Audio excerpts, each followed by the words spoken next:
Quentin Ahmed, bonsoir, merci à vous. Vous êtes à Ranana, vous êtes auteur, commentateur et médecin britannico-américaine. D'abord, comment est-ce que vous percevez ce qui est en train de se passer depuis vendredi dernier? Est-ce que vous aussi, vous estimez qu'Israël fait ce qui est nécessaire pour lui-même et puis pour la région, voire au-delà?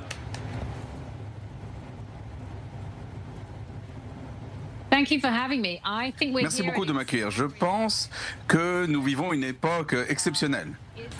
Et Israël a compris que l'Iran avait des intentions mortelles à l'égard d'Israël, malgré cette mascarade de négociations pour obtenir des capacités civiles nucléaires. Malgré tout cela, l'Iran a clairement enrichi de l'uranium à un niveau militaire et a pour objectif d'anéantir l'État d'Israël. Et l'Iran a aussi n'a cessé de financer ces organisations terroristes qui ont répandu la guerre dans la région au cours des 2 années à venir, qu'il s'agisse du Hamas, du Hezbollah ou des Houthis.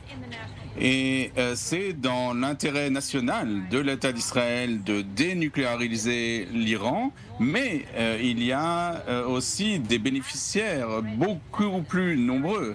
On a vu que la Syrie a déjà bénéficié de l'affaiblissement de l'Iran, l'Irak bénéficierait de cela et au-delà de cela, il y a aussi les Iraniens qui eux-mêmes qui bénéficieront des actions d'Israël. Alors justement, est-ce que vous pensez que derrière cet objectif de frapper le programme nucléaire iranien, il y a un autre objectif qui n'est pas encore tout à fait avoué, qui serait de provoquer la chute, ou au moins accélérer la chute du régime iranien? Est-ce que ça doit d'ailleurs peut-être devenir l'objectif de cette guerre?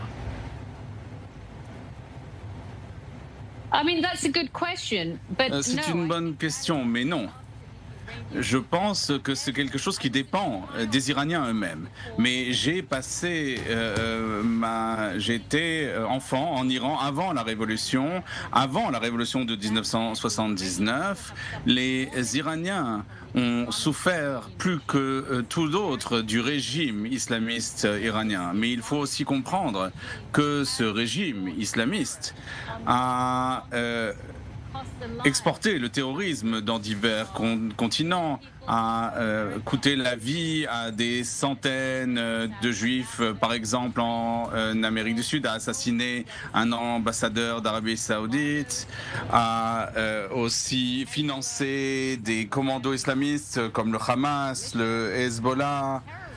Et l'Iran n'a cessé de terroriser l'Irak et a installé ses milices, ce qui a entraîné la mort de centaines de soldats. Voilà tout ce qu'a fait le régime islamique. Et tout cela en écrasant les libertés du peuple iranien, tout particulièrement les femmes et les jeunes filles, mais aussi les hommes, en les empêchant de bénéficier d'une liberté individuelle. Et au cours de ces 46 années, le régime n'est que devenu que plus totalitaire.